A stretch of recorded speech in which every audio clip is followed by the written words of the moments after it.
I like to break the deadlift down into two separate movements.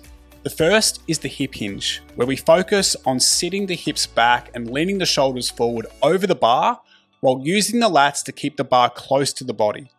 In this phase, we're taking the bar from hip height to just below the knees. The second movement is the knee bend, where we take the bar from just below the knees to mid-shin.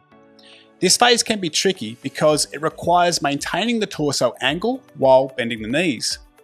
There are two common mistakes in this second movement. The first is continuing to hinge at the hips to lower the bar, which turns the movement into more of a Romanian deadlift than a conventional deadlift. Once the bar passes below the knee, the torso angle should remain unchanged.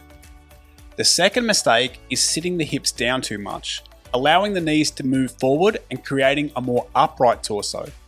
This turns the movement into more of a squat rather than a deadlift.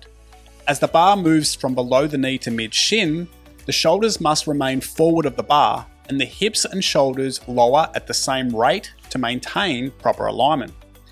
A couple of helpful cues to remember. Number 1, keep your shoulders forward of the bar as you bend your knees and lower the bar to mid-shin. Number 2, keep your knees behind your shoelaces.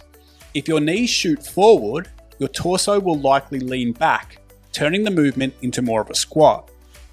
The halting deadlift is an excellent tool for learning the deadlift because it forces you to pause between each phase, reinforcing correct movement patterns. Here's how to perform the halting deadlift.